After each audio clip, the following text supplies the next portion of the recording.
The great hall of Verith Prime stretched for miles in every direction. Crystal towers rose from the floor like frozen lightning. Light bent and danced through walls made of living glass. This was the heart of the Galactic Concord, where 847 species had gathered for 12,000 years to keep peace among the stars. Ambassador Threlvex of the Vicari Dominion walked through the ancient doors with his head held high. His scales were deep green, almost black, and his yellow eyes scanned the room with obvious contempt. The Vicari were warriors. They had conquered 30 systems in 400 years. They bowed to no one. Around him, delegates from across the galaxy whispered and pointed. Some were made of light. Others floated in tanks of strange liquid. A few existed only as thoughts, projected into the chamber through machines older than most civilizations. Threlvex cared nothing for their opinions. He was here for one reason only. The Vicari Dominion demands expansion rights into the Orion Spur, he announced, his voice booming through the hall. We have submitted the proper forms. We have waited the required time. We expect approval. The chamber fell silent. Then, slowly, a figure rose from the Elder Council's platform. This was Moreth Kai, one of the oldest beings in the known galaxy. His body was made entirely of crystal, 9,000 years of thought compressed into solid form. He rarely spoke. When he did, civilizations listened. The Orion Spur borders a restricted system, Moreth Kai said. His voice was like wind through glass. Directive Omega-7 remains in effect. Threlvex laughed. The sound echoed off the crystal walls. Directive Omega-7? You mean the human clause? He turned to face the assembled delegates. For 3,000 years, this council has protected a single primitive world, a ball of mud orbiting a small yellow star. And why? He waved his clawed hand, and a hologram appeared in the center of the chamber. It showed a blue and green planet, its surface dotted with lights. The view zoomed in to show strange scenes. Metal boxes on wheels rolling along black paths, creatures in fabric coverings walking on 2 legs, primitive rockets struggling against gravity. These are humans, Threlvex said. They have not achieved fusion power. They still burn dead plants for energy. They fight wars among themselves over invisible lines in the dirt. They are barely more advanced than animals. He pointed at the hologram. And you expect me to believe that the mighty Galactic Concord fears these creatures? Silence filled the hall. Then Moreth Kai spoke again. The directive exists not to protect them. Threlvex paused. For just a moment, something cold touched his heart, but he pushed it away. Fear was for the weak. Riddles and old stories, he said. The Vicari do not believe in ghost tales. If you will not grant us the Orion Spur, we will take it ourselves. Elder Selethra, a being of pure light who had watched stars die, leaned forward. You would leave the Concord? Over this? Over the right to expand as we choose? Yes. Threlvex looked around the chamber. And we will not be alone. He was right. Over the next hour, 17 other species rose to join him. They were all young civilizations, hungry and ambitious. The Kreth with their insect bodies and hive minds, the Morgothi who breathed methane and dreamed of conquest, the Telvanni whose ships were the fastest in 3 sectors.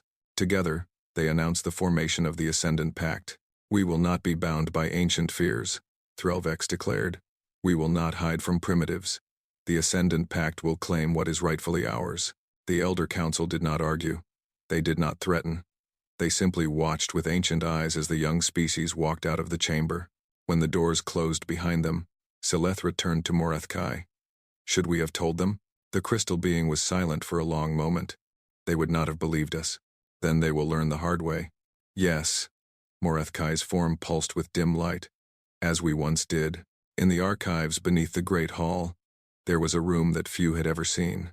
Its walls were made of black stone that absorbed all light. Inside sat a single data crystal, protected by security systems that had not been updated in 3,000 years. They had never needed to be. No one wanted what was inside. The crystal contained records from a war that had nearly ended the Concord. 10,000 years ago, when the galaxy was young and the Concord newly formed, the elder races had discovered Earth. They had watched the humans with curiosity at first. Such strange creatures, they lived short lives, barely a century each. They fought constantly among themselves. They seemed to have no psychic abilities, no natural weapons, no special gifts.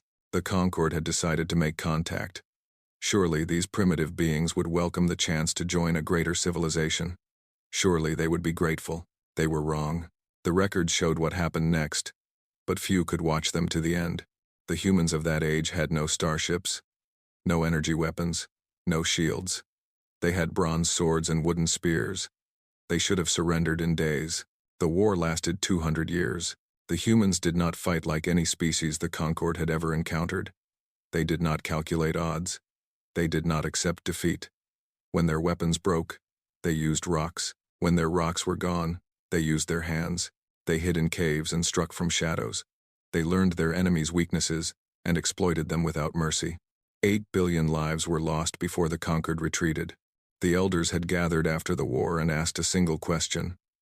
What are these creatures? Morathkai, young then by his people's standards, had provided the answer. They are persistence. They do not stop. They cannot stop. It is not in their nature. The directive was created that same day. Earth would be left alone. No contact, no observation, no interference of any kind. The humans would be allowed to develop in isolation, to grow, to perhaps one day become something other than what they were, or perhaps they would destroy themselves. Many species did. The elders had hoped this would be the case, but humans did not destroy themselves. They came close many times, but always pulled back from the edge. They built and broke and built again. They went from bronze swords to splitting atoms in mere thousands of years. A blink of an eye in galactic terms. Now Morathkai stood in the empty chamber and looked up at the stars through the crystal ceiling. Somewhere out there, the Ascendant Pact was preparing its fleet. Somewhere out there, humans were living their short, strange lives, unaware of what was coming. I am sorry, the elder said to no one. We should have protected you longer. But he was not speaking to the humans. He was speaking to the Vicari. 6 months later, 200 warships of the Ascendant Pact entered the Sol system. They expected to find primitives, easily conquered. They found something else entirely. They found humanity waiting for them, and humanity was not afraid. Fleet Commander Kethral stood on the bridge of his flagship, the Eternal Conquest, and smiled. Through the viewing screen, the blue planet hung like a jewel against the black of space. It was beautiful, he had to admit. Such a waste that its inhabitants were too primitive to appreciate what they had. Open a channel to the surface, he ordered. All frequencies. His communications officer worked quickly. Within moments, Kethral's message was being broadcast to every device on the planet below. Attention, inhabitants of Earth. I am Fleet Commander Kethral of the Vicari Dominion. Your world now belongs to the Ascendant Pact. You have one planetary rotation to surrender. Lay down your weapons. Prepare for genetic cataloging. Accept your place as servants to greater beings. Resist, and you will be destroyed. He cut the transmission and settled back in his command chair. This was the easy part. Primitive species always responded the same way. First denial, then fear, then surrender. He had done this a dozen times before. The first response came within minutes. Kethral expected a single voice, a united government begging for mercy. Instead, his communications officer looked confused. Commander, we are receiving 194 separate transmissions. What? Different languages. Different styles. The officer's scales had turned pale. Some are surrendering. Some are threatening us. Some are. He paused. I do not understand this one. It appears to be a picture of a small earth animal, with words attached. Kethral grabbed the datapad and stared at it. The image showed a furry creature with the text, "Nice ships. Would be a shame if something happened to them." Is this a threat? He asked. Unknown, Commander. Another transmission came through. This one was from a place called Russia. It simply said, "We have been waiting for you." That made no sense at all. Kethral threw the datapad aside. Enough of this foolishness. Begin the demonstration.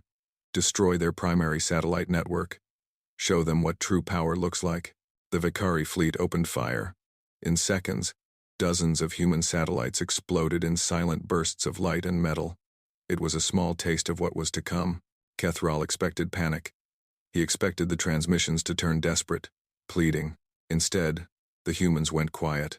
For exactly 6 hours, there was silence. Then, the first human ship rose from the surface. Kethral laughed when he saw it.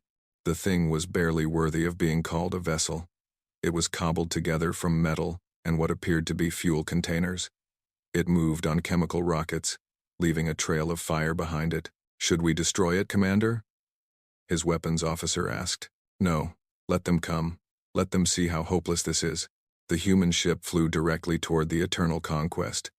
It stopped at a safe distance and broadcast a simple message. "You have made a mistake." Then it exploded. Not randomly. Not in desperation. The explosion was shaped, focused, directed. The blast wave carried thousands of metal fragments at incredible speed, each one precisely calculated to hit the Eternal Conquest's shield generators. Kethril felt his ship shake. Warning lights flashed across every console. "Shields at 60%, his officer reported, voice trembling. How did they know where to target? Before Kethril could answer, more ships rose from Earth. Hundreds of them. They were all different, built by different nations, carrying different weapons, but they moved together with terrible purpose. The humans had been watching. In the 6 hours of silence, they had studied the Vakari ships. They had analyzed the shield frequencies. They had calculated weaknesses, and then they had attacked. The battle lasted 3 days. By the end of the first day, Kethril had lost 20 ships. By the end of the second, he had lost 50. The humans took terrible losses too. Their primitive vessels no match for Vakari firepower in direct combat.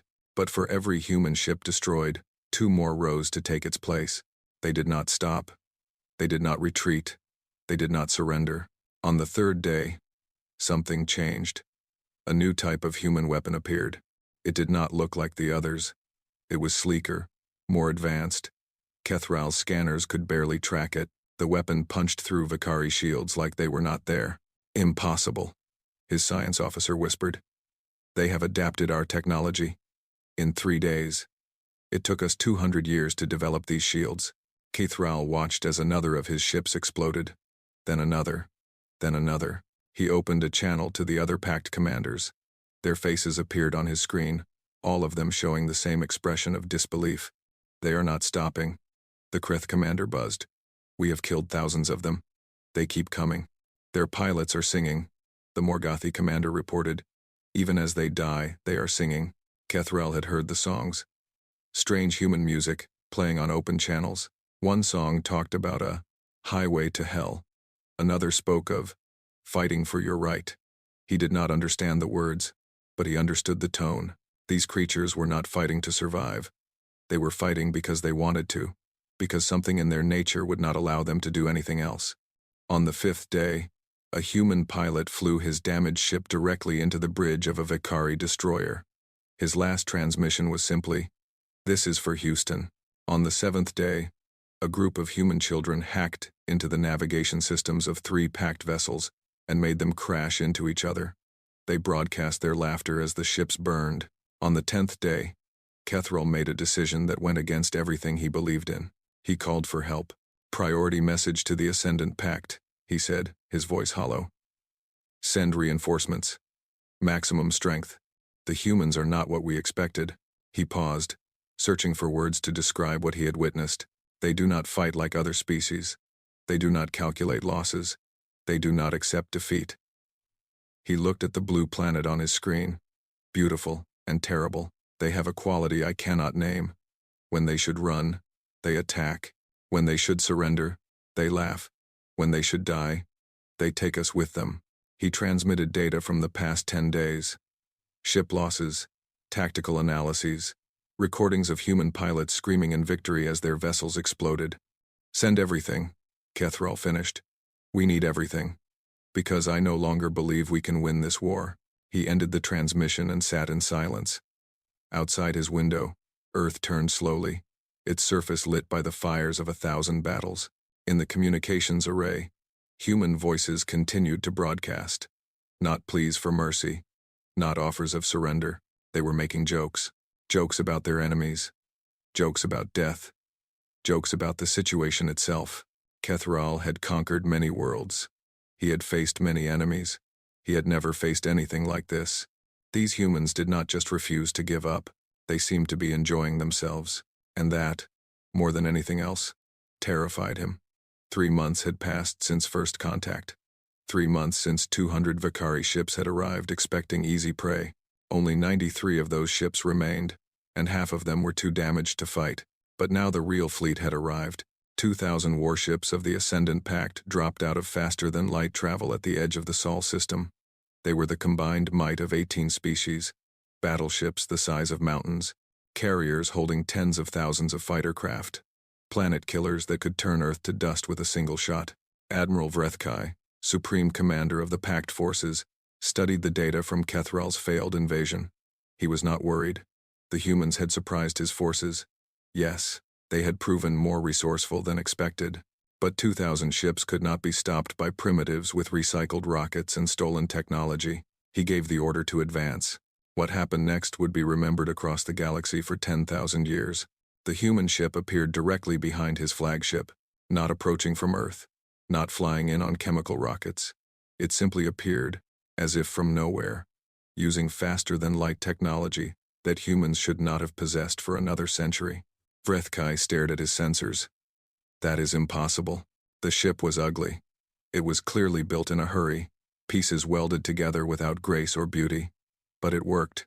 It moved through space like it belonged there. A transmission came through. The voice was human, calm and clear. You came to our home. Now we come to yours. This is your one warning. Leave, or face the consequences. Vrethkai laughed. One ship. One single primitive ship. What did they think would happen? Destroy it, he ordered. 3,000 weapons fired at once. The space around the human ship turned white with energy. When the light faded, the ship was gone. For a moment, Vrethkai thought they had succeeded. Then his sensors detected it again, on the other side of the fleet, completely unharmed. How? His tactical officer whispered. They would learn the answer later. In the 3 months since the invasion began, human scientists had not just copied Vakari technology, they had improved it.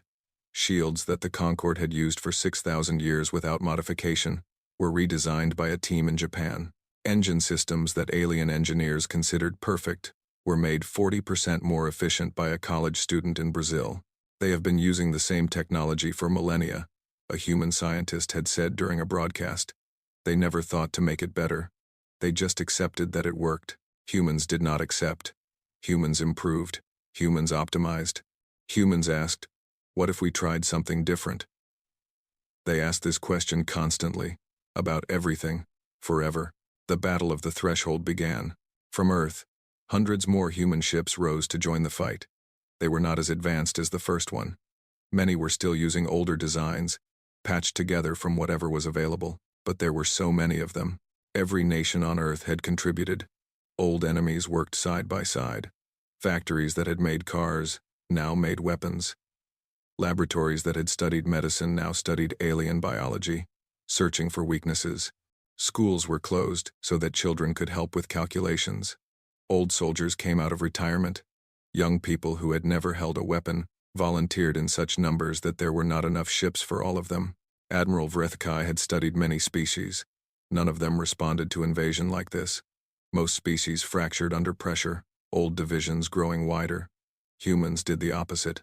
The threat from outside united them in ways that nothing else ever had. The battle raged for 11 hours. Packed ships fell by the dozens, then by the hundreds. Human ships fell too, their crews dying in fire and silence. But for every human ship destroyed, more came. They came from hidden bases on the moon. They came from stations hastily built in asteroid fields. They came from places the Pact had not even known to look, and they came with anger. Vrethkai watched a human pilot fly directly into the engine core of a Kreth carrier. The pilot was broadcasting the entire time. Not screaming, not crying. He was explaining exactly what he was doing and why. The engine core is protected by 3 layers of shielding, the pilot said, his voice steady. But there is a gap at the exhaust port. It is small, but I am small too. Tell my daughter I love her. The carrier exploded. 40,000 Kreth died with it. Another human ship rammed a Morgothi battleship. This pilot was playing music as he died, something called, "We Will Rock You." The translator could not fully capture the meaning, but Vrethkai understood the tone. These humans were not sacrificing themselves in despair. They were sacrificing themselves in triumph. Each death was a victory. Each loss was a statement. We will not be conquered.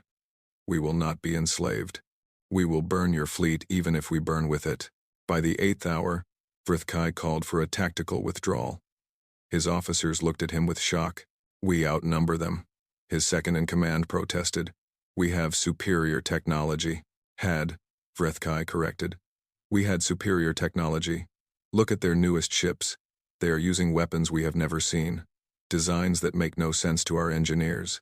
In 3 months, they have advanced further than some species advance in centuries. He pulled up a display showing human losses versus pact losses. The numbers were not as different as they should have been. If we continue this battle, we may win, he admitted. But at what cost? Half our fleet? More? He shook his head. And what happens then? They will rebuild. They will improve. They will come for us. Then we destroy their planet. We have the weapons. Vrithkai considered this. It was the logical answer. Turn Earth to glass and end the human threat forever. But something stopped him. He had watched the recordings from the past 11 hours.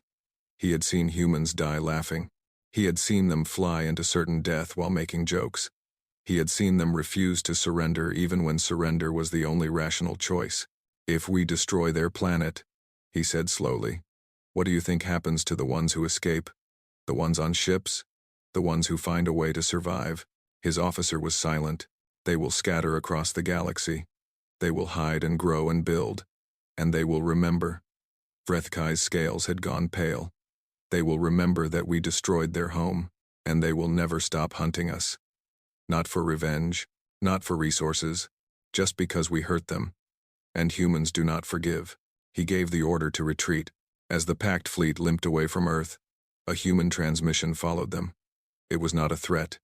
It was not a warning. It was a question. So, same time next week? Vrithkai closed his eyes. He had commanded fleets for 200 years. He had never been afraid. He was afraid now. Not of human weapons. Not of human ships. He was afraid of human nature. Of whatever strange fire burned inside these impossible creatures. He sent a message to the Galactic Concord. It contained only 6 words. We understand now. We are sorry. The Elder Council received the message. They did not respond. They had tried to warn the Ascendant Pact. They had tried to explain. Now the young species would learn what the Elders had learned 10,000 years ago. Humans were not prey. Humans were not even predators. Humans were something else entirely. Something the galaxy had no word for. Something wonderful. Something terrible. Something that could not be stopped. 6 months after first contact, a human fleet arrived at Vakari Prime. The Vakari had been expecting this moment. They had built new defenses. They had trained new soldiers. They had prepared speeches of defiance, ready to die fighting rather than surrender their homeworld. What they had not prepared for was what actually happened. The human fleet stopped at a respectful distance. It did not fire. It did not threaten. It simply sat in orbit, hundreds of ships gleaming in the light of the Vakari sun. Then came the transmission. People of Vakari Prime, we are not here to destroy you. The message came from a ship at the center of the human formation. It was larger than the others, clearly built for diplomacy rather than war. The human speaking was female, her voice calm and measured. My name is Commander Sarah Chen. I was a soldier. I lost my arm in the Battle of the Threshold. She paused. I lost friends. I lost family. Many of us did. On the surface of Vakari Prime, billions watched in confused silence.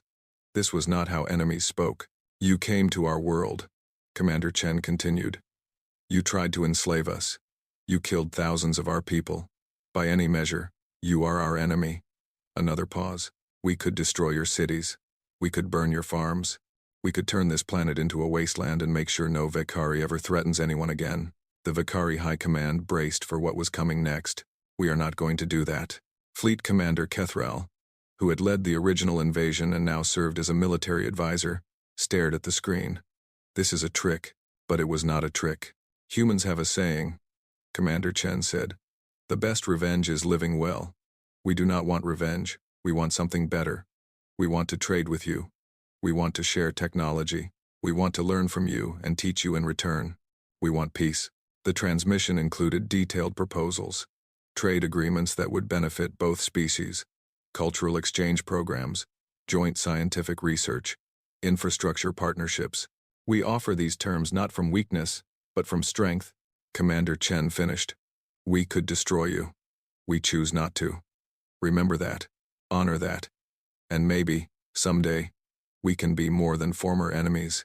Maybe we can be partners. The Vakari High Council debated for 3 days. Some called for rejection. Some called for a final, desperate attack. But in the end, they looked at the human fleet hanging in their sky and understood the truth. The humans meant what they said. They could have come with weapons blazing. They came with offers instead. This was not mercy born from weakness. This was mercy born from choice. And somehow, that made it more powerful than any weapon. Vakari Prime accepted the terms. One by one, the other Ascendant Pact species did the same. The Kreth, whose carrier had been destroyed by a single human pilot, signed a technology-sharing agreement. The Morgothi, who had lost half their fleet at the threshold, accepted human engineers to help rebuild their shipyards. The Telvanni, fastest ships in 3 sectors, invited human designers to study their engine systems. Something strange began to happen. The former enemies started to prosper. Human creativity, applied to stagnant alien technology, sparked innovations not seen in millennia. A human medical researcher working with Vakari scientists developed a treatment that extended Vakari lifespans by 40%. Human architects helped the Kreth design new hive structures that were more efficient and more beautiful. Human musicians created songs that became popular across a dozen worlds. And humans, in turn, learned from their former enemies. Vakari combat training improved human soldiers. Kreth organizational methods transformed human governments. Morgothi atmospheric sciences helped humans clean their own polluted world. The galaxy watched in amazement.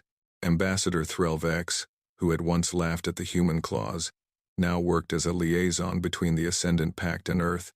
He had volunteered for the position himself. I need to understand them, he had told his leaders. I need to know how this is possible. He spent months on Earth, walking among humans, studying their ways. What he found confused him more than anything he had seen in the war. Humans were chaotic. They argued constantly. About everything. Their governments were messy and inefficient. Their societies were divided by countless differences, invisible lines that made no sense to outside observers. Yet when threatened, they united. When challenged, they improved. When given the chance to destroy their enemies, they chose to build partnerships instead. How do you do it? Threlvex asked a human colleague one evening. They were sitting on a balcony overlooking a human city, watching the lights flicker in the darkness below. How do you go from fighting each other to fighting together? From hatred to cooperation? The human, an older man who had served in many of Earth's own wars, considered the question. We have had a lot of practice, he said finally. We have been fighting each other since before we had words for what we were fighting about. We have tried every type of war. We have learned that destruction is easy. Building is hard. He took a drink from his glass. But building is also better. So we keep trying, even with your enemies, especially with our enemies. Today's enemy might be tomorrow's friend. Today's friend might be tomorrow's enemy. The human smiled. The only constant is that we keep going. We adapt. We survive. We grow. Threlvex looked at the city below. It was not the most advanced city he had seen. The technology was still catching up to galactic standards, but there was something alive about it. Something that the ancient crystal towers of Varath Prime lacked. You terrify me, he admitted. Your people. Your nature. Everything about you is frightening. The human nodded. I know. We terrify ourselves sometimes. Then why do you not control it? Why do you not make yourselves safer, more predictable? The human laughed. It was not a cruel laugh. It was warm, almost gentle, because then we would not be human anymore. Our chaos is our strength. Our unpredictability keeps us alive. The moment we become safe and predictable is the moment we start dying. Threlvex thought about this for a long time. He thought about the war, about the humans who had died fighting his fleet. He thought about the humans who had chosen mercy instead of revenge. You are a contradiction, he said. Yes, the human agreed. We are everything at once. Warriors and healers, destroyers and builders, cruel and kind. He looked at Threlvex with ancient eyes. We are not perfect. We may never be perfect, but we are trying. Every day, We are trying to be better than we were yesterday. And if you fail, then we try again tomorrow.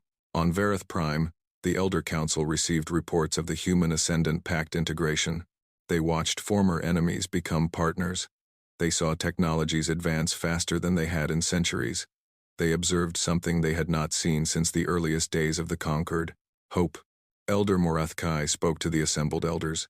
"We created the human claws to give them time to grow," he said. "We hoped they would develop wisdom to match their strength. We hoped they would learn to choose cooperation over destruction." He projected images of human and Vakari scientists working together, of Kreeth and human children playing, of Morgathi ships carrying human passengers. It seems our hope was not misplaced, but in his ancient crystal heart, a question remained. The humans had shown mercy to the Ascendant Pact.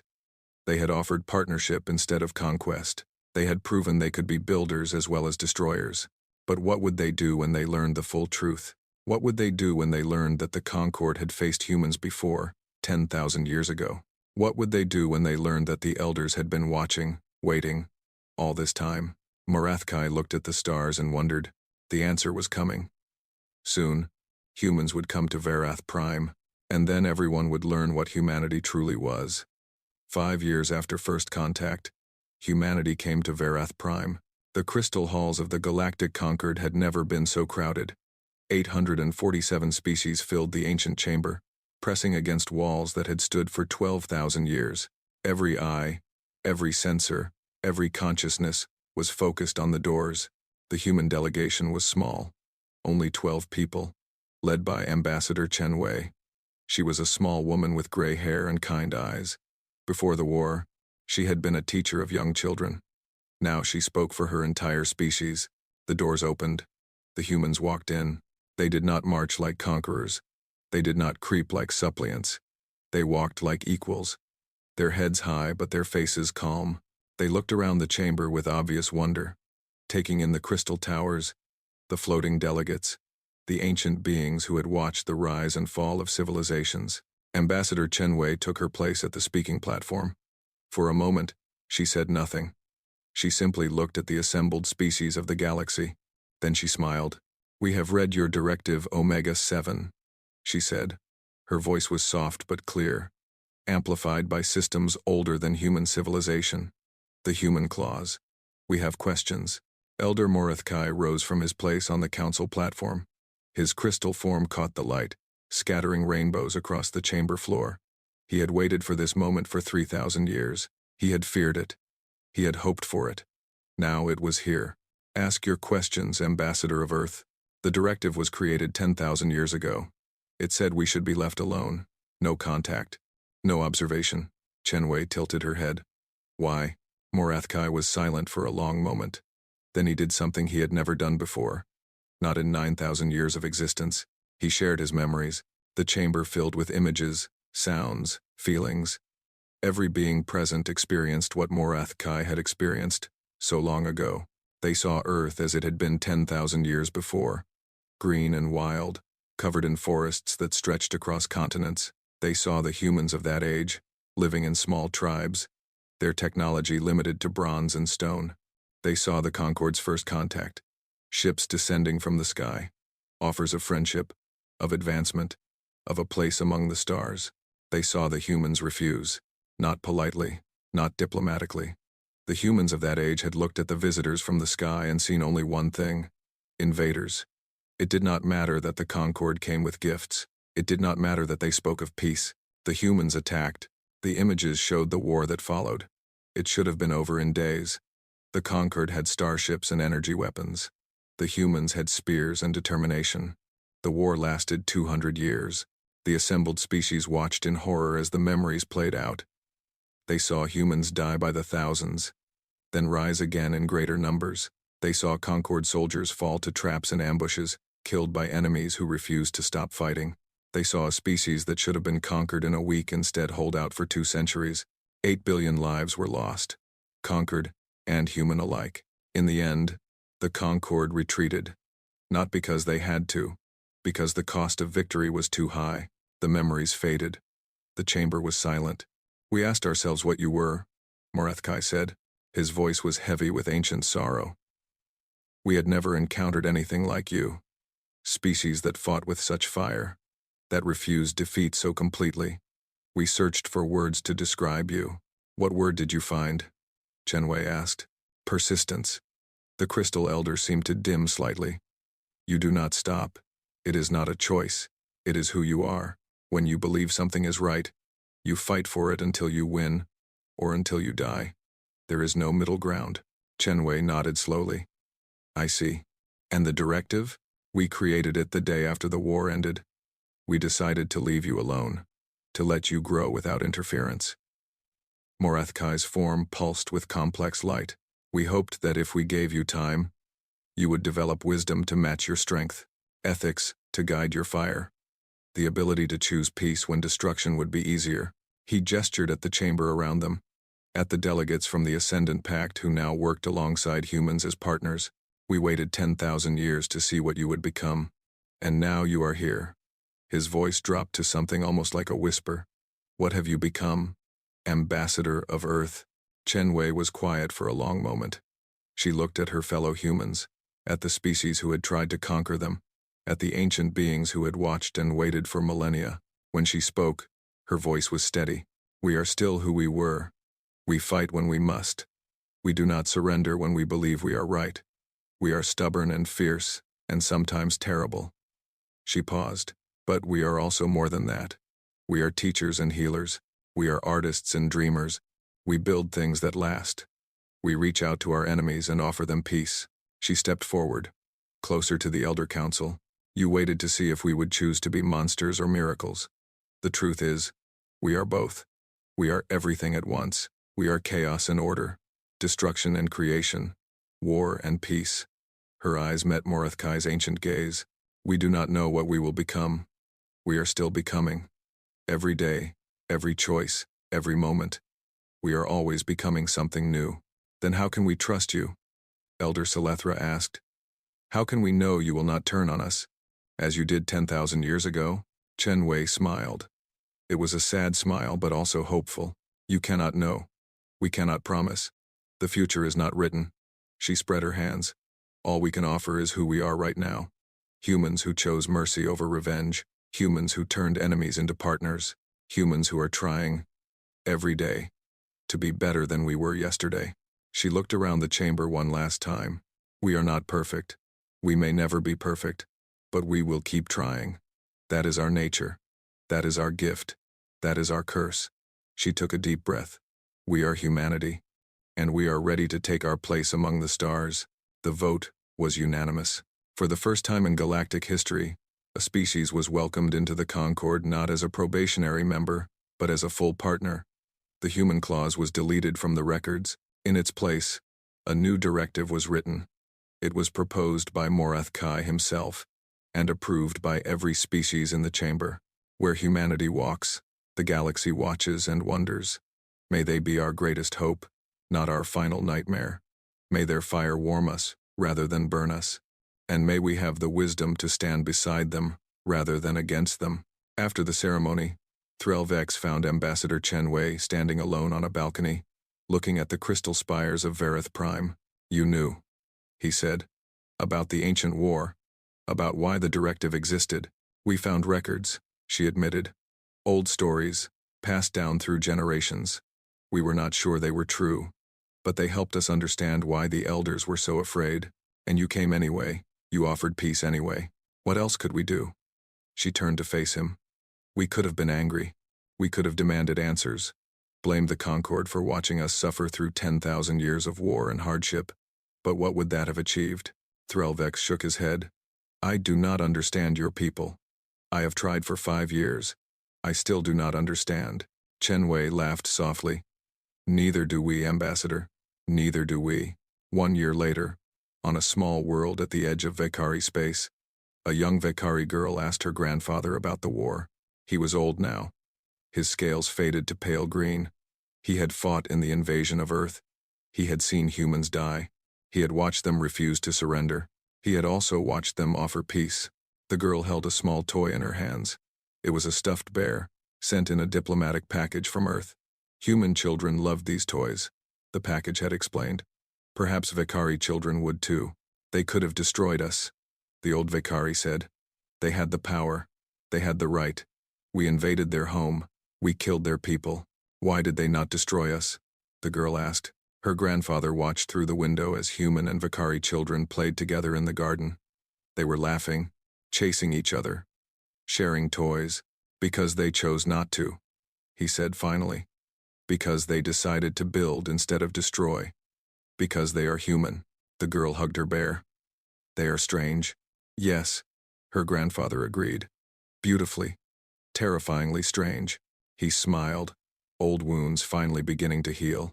And I am glad they are our friends.